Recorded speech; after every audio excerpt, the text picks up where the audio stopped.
नमस्कार, YSL astro में आपका स्वागत है। आज हम ज़ोडिएक साइंस पे जो हमने लास्ट टाइम डिस्कशन किया था उसको कंटिन्यू करने वाले हैं। लास्ट टाइम हमने डिस्कस किया था कि हर एक ज़ोडिएक साइन के करैक्टरिस्टिक्स क्या होते हैं, यानी कि उनका स्वभाव क्या होता है, और भी बहुत सारे हमने उनके एट्रीब्यूट्स को डिस्कस किया था। तो उसमें आगे जो कॉन्सेप्ट्स राशियों में अप्लाई होते हैं उसको आज हम डिस्कस करेंगे। तो पहला जो है त्रिमूर्ति प्रिंसिपल, ये जो कॉन्सेप्ट है त्रिमूर्ति प्रिंसिपल का, हर मैटर जो हर चीज़ जो दुनिया में हो रही है उससे उस पे ये अप्लाई होता है हिंदू फिलॉसफी के मुताबिक। तो इसमें जो है हमारे पास, अगर हम गॉड का कॉन्सेप्ट देखें तो उसका बेसिकली जो फुल मीनिंग होता है वो जनरेट, ऑपरेट और डिस्ट्रॉय होता है। यानी कि जो नेचर है वो खुद ब खुद चीज़ों को क्रिएट कर रही है और फिर उसको सस्टेन कर रही है और फिर इसको डिस्ट्रॉय भी कर रही है अगर उसकी ज़रूरत नेचर में नहीं है तो इसी तरह इस कॉन्सेप्ट को हमारे हिंदू एस्ट्रोलॉजी में ब्रह्मा, विष्णु और महेश जी के साथ जोड़ा गया है। तो ब्रह्मा जी को क्रिएटर बोला गया है कि जो भी नेचर में क्रिएट हो रहा है, जो क्रिएटिविटी से रिलेटेड है, उस वो ब्रह्मा जी के ऑपरेशंस के अंडर आता है। और उसके बाद जो एक बार बन चुका है उसको फिर कैसे बनाए रखना है, सस्टेन कैसे करना है, वो जो है विष्णु जी के ऑपरेशंस के अंडर आता है। उसके बाद जो अगर किसी चीज़ की ज़रूरत इस नेचर को नहीं है और उसको ख़त्म करना है, डिस्ट्रॉय करना है, तो हमारे पास शिवा उसको डिस्ट्रॉय करने में मदद करते हैं। तो इसीलिए शिव जी जो हैं वो, आपने देखा होगा कि वो हमेशा डिस्ट्रक्शन के कारक माने जाते हैं। तो इसमें अगर हम राशियों की बात करें वो कैसे प्ले आउट होती हैं इस कॉन्सेप्ट में, तो जितनी भी मूवेबल राशिज़ हैं हमारे पास, मूवेबल राशिज़ कौन सी है हमने लास्ट टाइम पढ़ा था, तो Aries, cancer, Libra and Capricorns, 1, 4, 7 and 10 number जो राशिज़ हैं वो सारी मूवेबल राशिज़ हैं। तो वो जो है हमारे पास क्रिएटिव राशिज़ होती हैं, वो ब्रह्मा एलिमेंट के अंदर अंदर आती हैं त्रिमूर्ति प्रिंसिपल में। और जो फिक्स्ड राशिज़ होती हैं, फिक्स्ड राशिज़ कौन सी है हमारे पास, राशि number 2, 5, 8 and 11, that is Taurus, Leo, Scorpio and Aquarius. So ये जो चार राशिज़ हैं ये हमारी फिक्स्ड राशिज़ हैं और ये विष्णु यानी कि सस्टेन करने के लिए ये राशिज़ को इनकी जो नेचर है वो वैसे काम करती है।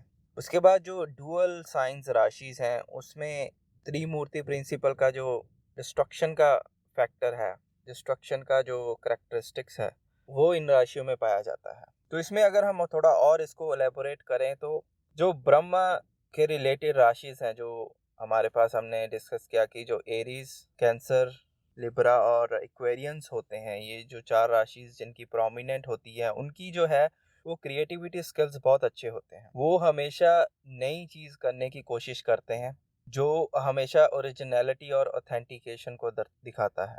तो वो जो बन चुका है उसको, उसकी तरफ खास ध्यान नहीं देते, वो कुछ अपना करने की, अपना बनाने की कोशिश करते हैं। तो ये उनका बेसिक जो उनका जो मेंटल प्लेन है वो ऐसे काम करता है। उसके बाद जो जितनी भी फिक्स्ड राशिज हैं जैसे taurus, Leo, Scorpio and Aquarius, ये जो चार राशिज हैं इनका जो मेंटालिटी होती है ये सस्टेन करने में बहुत ही सक्षम होते हैं। अगर आपने एक बार इनको एक प्लेटफॉर्म बना के दे दिया और उसको सिर्फ मैनेज करना है और अच्छे से बना के रखना है तो ये उसमें बहुत ही माहिर होते। लेकिन इनका जो क्रिएटिविटी जो है वो इतनी अव्वल लेवल की नहीं होती जितनी की मूवेबल राशि की हमने बात करी है, क्योंकि इनका जो फ्रेम ऑफ माइंड है वो फिक्स्ड होता है। तो ये थोड़े चेंजेबल नहीं होते। तो ये अगर एक बार इनके माइंड में कुछ थॉट फिक्स हो गया तो इतनी जल्दी उसको चेंज नहीं करते। एक बार कोई राय बना लेते हैं तो उसको फिर चेंज करने में इन्हें मुश्किल आती है। तो इसीलिए इनको सस्टेनर बोला गया है कि ये अगर कोई चीज़ एक बार हमने सोच ली है उसको आगे कैसे बना के रखना है। तो इसीलिए इनका जो है मनी मेकिंग में इतना हाथ नहीं होता जितना मनी को सेव करने के लिए। तो मनी सेविंग स्किल्स जो होते हैं इनके बहुत ही बढ़िया होते हैं, क्योंकि एक बार पैसा इन्होंने बना लिया और फिर उसको सस्टेन कैसे रखना है वो भी इनको अच्छे तरह आता है। लेकिन उसकी अगर नेगेटिव साइड देखा जाए तो ये थोड़े कंजूस भी हो सकते हैं, क्योंकि ये ज़्यादा बचा कर रखने में विश्वास रखते हैं एज़ कम्पेयर टू मनी को और कैसे बढ़ाया जाए, इन्वेस्ट कैसे किया जाए। तो ये थोड़ी फ्लेक्सिबिलिटी इनमें कमी होती है। उसके बाद हम बात करते हैं डुअल राशिज़ की। जो म्यूटेबल राशिज़ है हमारे पास, वो कौन कौन सी हैं। तो म्यूटेबल राशिज़ में है हमारे पास जेमिनाई, जिनको हम मिथुन बोलते हैं, उसके बाद कन्या, वर्गो, उसके बाद सेजिटेरियस आता है हमारे पास, जिसको धनु बोलते हैं, उसके बाद पाइसेस आता है, जिसको हम मीन बोलते हैं। तो ये जो 4 राशियां हैं, ये डिस्ट्रक्शन का कारक मानी जाती हैं, शिवा के अंडर आती हैं। तो डिस्ट्रक्शन का मीनिंग यहाँ पे ये है कि इनकी जो प्रवृत्ति होती है वो टू लेट गो करने की होती है, या किसी चीज़ पे ये सोचते हैं कि हमारा कोई अधिकार नहीं है। जैसे अगर इन्होंने कोई पैसा कमा के रखा है तो इनको जो सेविंग करने की आदत है वो इतनी नहीं होती। ये सोचते हैं कि हाँ, कमाया है तो जाना तो है ही, तो उसको जाने देते हैं। तो यहाँ पे खर्चा कर लिया, वहाँ पे खर्चा कर लिया, तो ये जो है इनकी प्रवृत्ति थोड़ी वैसी होती है। तो जो मेंटल जो फ्रेम ऑफ माइंड है वो उसी तरह काम करता है। तो ये बचाने में विश्वास नहीं करते या फिर और बनाने में विश्वास नहीं करते। हालांकि इसमें क्योंकि पहले जो 15 डिग्रीज होते हैं वो फिक्स्ड साइन को रिप्रेजेंट करते हैं, और लास्ट वाले जो 15 डिग्रीज होते हैं जो मूवेबल नेचर को रिप्रेजेंट करते हैं। तो इसमें ये डिपेंड करता है कि प्लेनेट कहाँ किस डिग्री पे बैठा है, उस पे भी जो है वो चेंजेस हमें देखने में मिलेंगे इनके नेचर में। अगर प्रोमिनेंट कोई प्लैनेट इसमें है, मून या फिर असेंडेंट, तो फिर आपको ये प्रवृत्ति देखने को मिलेगी कि ये चीज़ों को लेट गो बहुत जल्दी कर देते हैं, कि गिव अप करने की इनकी जो एबिलिटी है वो इनके अंदर होती है। कि क्योंकि एक तो इनमें डुअलिटी होती है और ये हमेशा द्वंद में रहते हैं, डबल माइंडेड रहते हैं हर चीज़ को लेके, तो उसके कारण भी इनका जो फ्रेम ऑफ माइंड है वो फिक्स नहीं हो पाता। तो ये त्रिमूर्ति प्रिंसिपल जो राशि लेवल पे अप्लाई होता है वो हमने डिस्कस किया है। हालांकि इसमें डीपर लेयर है, जब जिस नक्षत्रा में, क्योंकि हर इसके बाद हर राशि जो है उसमें नक्षत्रास होते हैं, उसके बाद उसमें पदास होते हैं। तो हर नक्षत्रा जो है नक्षत्रा लेवल पे भी प्ले आउट होता है कि त्रिमूर्ति प्रिंसिपल कौन सा है। उसमें डिपेंड करता है कि ग्रह जो है किस नक्षत्रा में बैठा है, तो वो उसके मुताबिक मिक्स रिजल्ट्स भी दे सकता है। तो ये था त्रिमूर्ति प्रिंसिपल। जब नक्षत्रास पे हम आएंगे तो हम इसकी बात फिर से करेंगे कि नक्षत्र लेवल पे ये कैसे प्ले आउट होता है और किस नक्षत्र में कौन सा कॉन्सेप्ट प्ले आउट होता है। तो इसके बाद हम आते हैं त्रिगुणाज में। तो त्रिगुणाज में हमारे पास जो भी यूनिवर्स में होता है उसके हर एक चीज़ के 3 गुण माने जाते हैं हिंदू फिलॉसफी के मुताबिक। तो ये जो 3 गुण है, इसमें पहला जो आता है उसको सातवां गुण बोलते हैं, और दूसरा आता है राजस, तीसरा आता है तमस, जिसको तमोगुणा और रजोगुणा भी बोला जाता है। तो जो सातवां गुण है वो ट्रुथफुलनेस और प्योरिटी को दिखाता है। जो रजस है वो हमें एनर्जी और पैशन का कॉम्बिनेशन दिखाता है, और जो तमस गुण है वो डार्कनेस को शो करता है और इग्नोरेंस को यू कैन से कि शो करता है। तो अंधकार जो है वो तमस गुण में आता है। हम इसकी एक एग्जांपल ले लेते हैं कि जैसे कोई कोई संत महात्मा रहता है कहीं पे। समझो कि कोई इंसान फॉरेस्ट में आता है और उस संत का मजाक उड़ाता है और उसको बिना वजह के गालियां देता है, तो वो एक तमोगुणों की नेचर का बंदा दिखाई देता है। और हम देखें कि अगर कोई राजा जो है वो उस बंदे के साथ अगर वो फाइट करता है, ये जानने के बाद कि वो संत को गालियां दे रहा है बिना वजह से, तो और संत जो है कहता है कि उस बंदे को छोड़ दो, तो फिर भी जो है वो राजा जो है उसको पनिश कर देता है। तो इसमें हम क्या देखते हैं कि तीन तीन तरह की एनर्जी प्ले आउट हो रही है। तो जो संत है वो बिल्कुल सात्विक एनर्जी को यहाँ पे दर्शाता है, क्योंकि उसको कोई बंदा गाली दे रहा है लेकिन फिर भी उसको वो इग्नोर करते हुए उसको माफ कर दे रहा है कि कोई बात नहीं। लेकिन यहाँ पे राजा जो है वो ये जानते हुए कि संत ने उसको बोला है, मना किया है कि उसको पनिश मत करना, लेकिन फिर भी वो पनिश कर रहा है, तो यहाँ पे वो अपना फर्ज तो निभा रहा है कि कोई गलत काम कर रहा है उसको सजा देना, लेकिन मना करने के बावजूद भी जिस इंसान को उसने हर्ट किया है उसने उसको मना किया है कि मत पनिश करना, तो फिर भी वो कर रहा है। तो राजा यहाँ पे अपने रजस गुण को दिखाता है। वहीं पे जो तीसरा बंदा जो जिस सबसे पहले जिसने गाली दी थी, वो यहाँ पे तमस गुण को दिखाता है, क्योंकि वो इग्नोरेंस को दिखाता है। तो जो सातवां गुण के व्यक्ति होते हैं वो छोटी छोटी बातों से प्रभावित नहीं होते।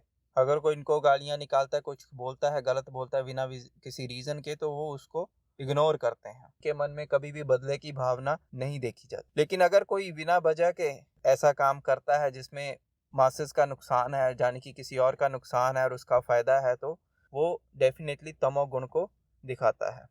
वहीं पे रजस गुण जो है वो दिखाता है कि कितना पैशनेट है कोई अपने काम को लेकर और कितनी एनर्जी है उसमें। जितना भी कोई काम हम करते हैं ज़िंदगी में, वो रजस गुण उसमें हमेशा होता है।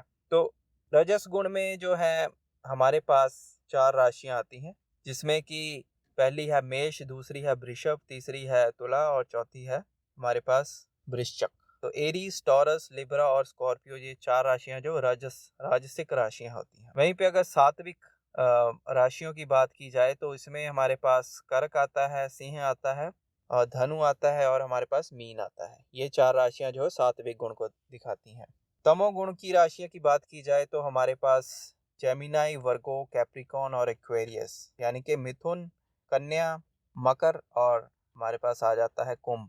तो ये 4 राशियां जो है तमोगुण की राशियां आती हैं। और भी आगे डीपर लेयर है, जैसे हमने बात की कि नक्षत्र लेवल पे ये कैसे आगे प्ले आउट होता है, उसमें भी हम देख सकते हैं कि हर एक राशि, हर एक नक्षत्र जो है वो किसी ना किसी गुण को रिप्रेजेंट करता है।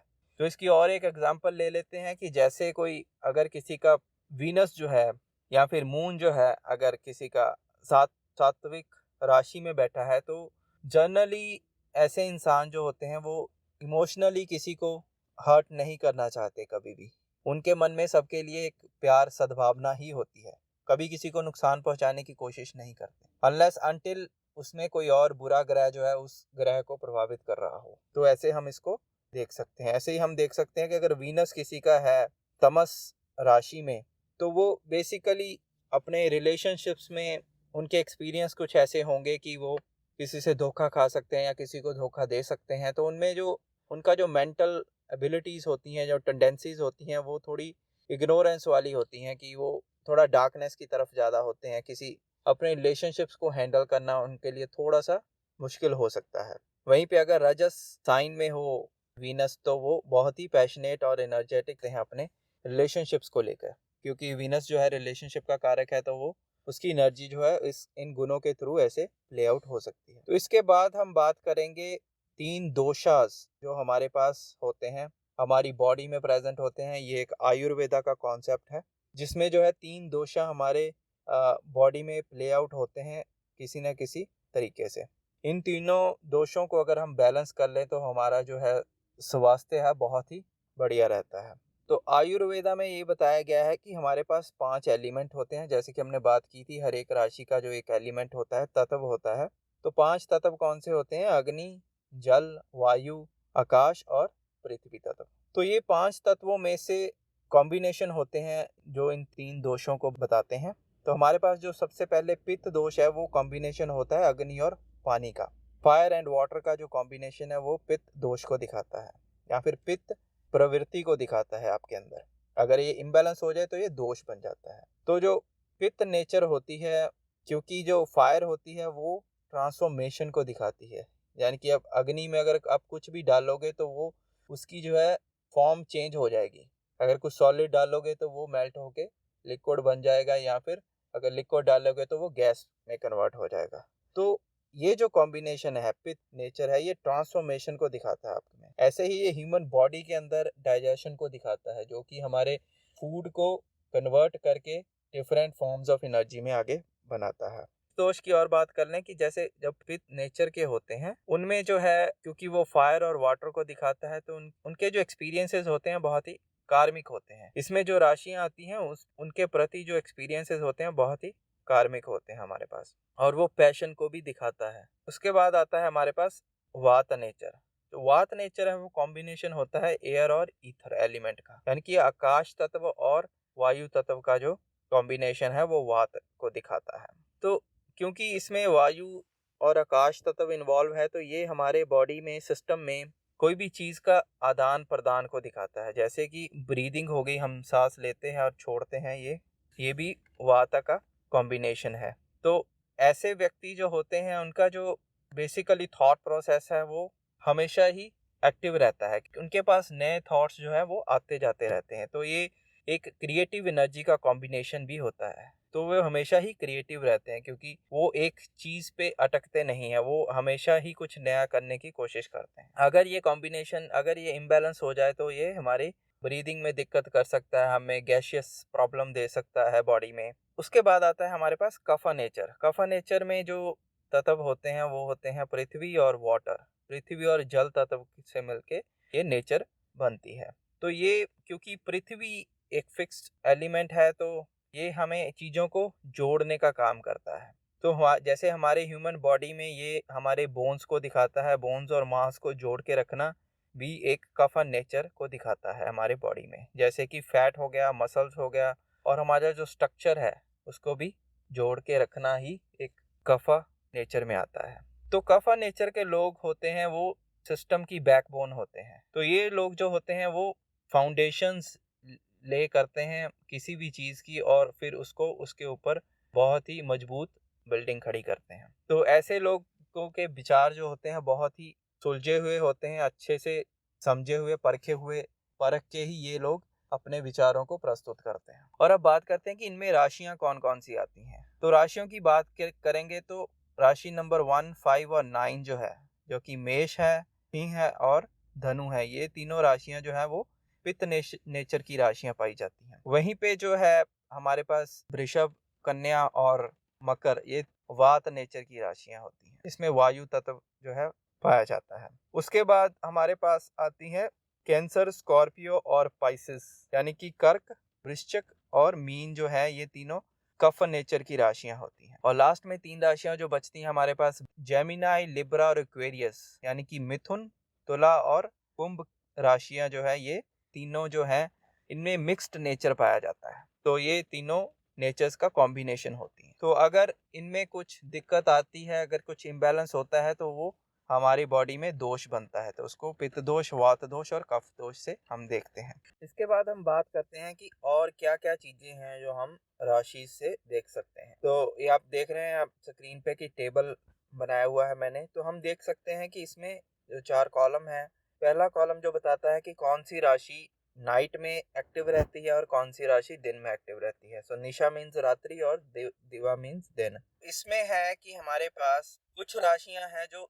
सिर्फ रात को स्ट्रांग होती हैं, और कुछ राशियां हैं जो दिन में स्ट्रांगली काम करती हैं। तो जो रात को स्ट्रांगली काम करती हैं उनमें आती हैं हमारे पास मेष राशि, वृषभ राशि, मिथुन राशि, कर्क राशि, धनु राशि और मकर राशि। 6 राशियां हैं ये रात के समय और अच्छे से काम करती हैं। इस राशि के लोग जो हैं, अगर शाम से जो काम चलते हैं, जैसे आजकल तो 24 आवर काम का जमाना है, तो जो काम शाम को चलते हैं, जैसे रेस्टोरेंट्स हो गए, लिकर स्टोर्स हो गए, क्लब हो गए, और बहुत सारी और चीजें हैं जो रात के समय बहुत ही प्रबल होती हैं, तो उनमें अगर वो काम करते हैं और उनमें अगर बिजनेस करते हैं तो उनके लिए अच्छा होता है, क्योंकि उनका जो माइंडसेट होता है वो दिन में इतना एक्टिव नहीं होता। उनका जो काम करने का एक तरीका होता है, तो वो रात में ज़्यादा अपने आप को एक्टिव महसूस करते हैं, जिनके लिए ये राशियां जो होती हैं वो स्ट्रांग होती हैं उनके चार्ट में।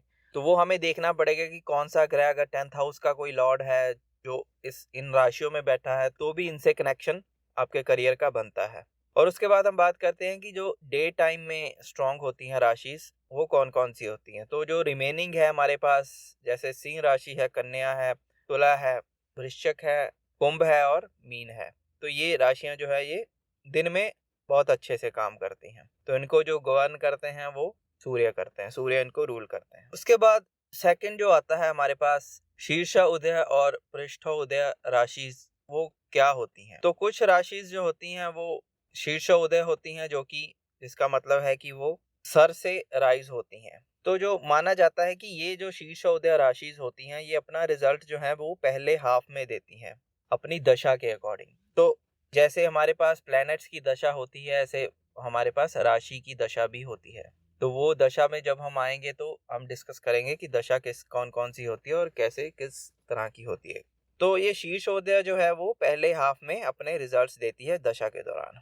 वहीं जो प्लैनेट्स होते हैं जो पृष्ठोदय राशि में होते हैं, वो अपना रिजल्ट जो है अपने दूसरे हाफ में देते हैं। सिर्फ अगर राशि दशा की बात की जाए तो भी, और अगर प्लैनेट दशा, जो प्लैनेट इन राशियों के अंदर बैठे हैं, वो अपनी दशा में पहले हाफ में रिजल्ट देंगे अगर वो शीर्षोदय राशि है, दूसरे हाफ में रिजल्ट देंगे अगर वो पृष्ठोदय राशि है।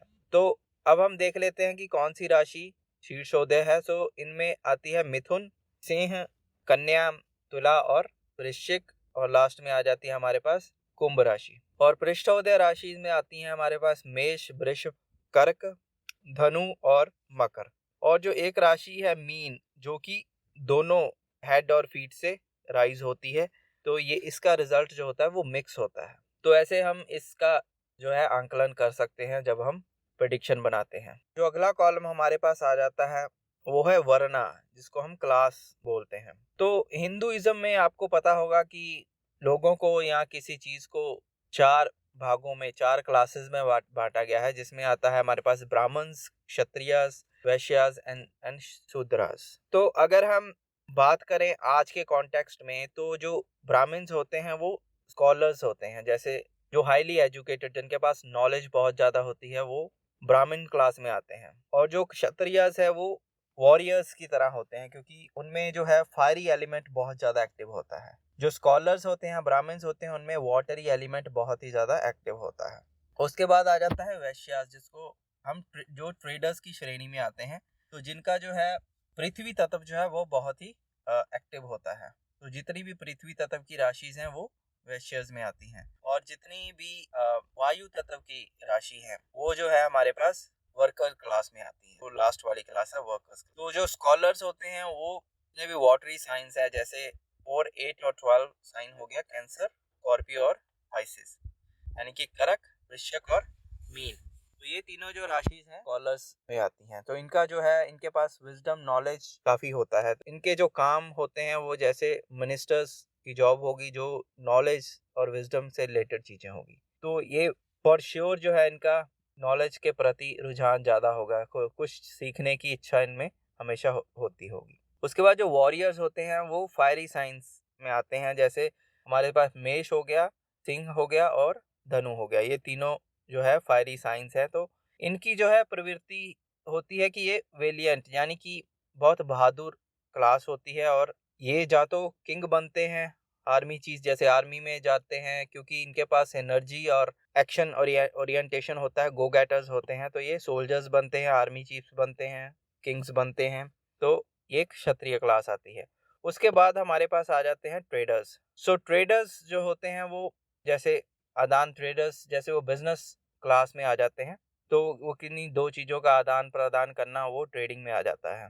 तो इससे रिलेटेड जो राशियां हमारे पास वृष, कन्या और मकर, ये तीनों जो हैं, क्योंकि ये पृथ्वी साइन को रिप्रेजेंट करती हैं, तो ये ट्रेडर्स में आ जाती हैं। उसके बाद जो वर्कर क्लास है हमारे, वो वायु साइंस जो है, वायु राशियां हैं, वो है मिथुन, तुला और कुंभ। सो ये तीनों जो है वो वर्कर क्लास में आ जाते हैं। तो बेसिकली जो इन राशियों को रिप्रेजेंट करते हैं, उनके जो कैरेक्टरिस्टिक्स हैं और क्वालिटीज हैं वो ऐसे निकल के आती हैं। तो जो वर्कर्स क्लास है वो ज़्यादातर मीनियल टास्क में इन्वॉल्व होते हैं, या फिर उनको उनकी परिस्थितियां जीवन की ऐसे बनती हैं कि उनको ज़ीरो से स्टार्ट करना पड़ता है, पहले लेबर से रिलेटेड काम करने पड़ते हैं। और तो बेसिकली अगर असेंडेंट इन राशि में है तो वो इस तरह काम करेगा। तो उसके बाद लास्ट में आ जाता है हमारे पास कि कलर कौन सा है। तो कलर मैंने आपको टेबल में बता दिया है कि कौन सा ग्रह जो है वो किस कलर को रिप्रेजेंट करता है।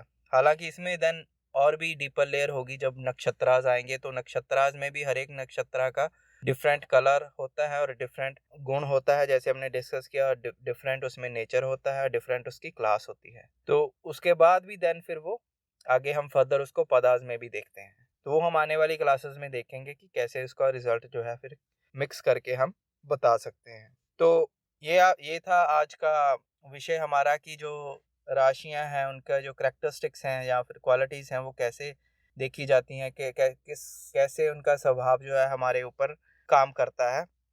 तो आई होप कि आपको अच्छी लगा हो आज का टॉपिक। और अगर किसी ने पिछला वीडियो नहीं देखा और देखना चाहते हो तो मैं इसकी डिस्क्रिप्शन में उसका लिंक डाल दूंगा या फिर पिन कर दूंगा यहाँ पे, ताकि आप उसको देख सको कि जो इसका पहला पार्ट है उसमें हमने क्या डिस्कस किया था। तो अगर आपको वीडियो अच्छी लगी हो, लाइक करें, सब्सक्राइब करें, ताकि मुझे भी मोटिवेशन मिले और वीडियोस बनाने के लिए, और मैं आपके लिए और बढ़िया टॉपिक लाता रहूं। तब तक के लिए दीजिए इजाज़त। धन्यवाद।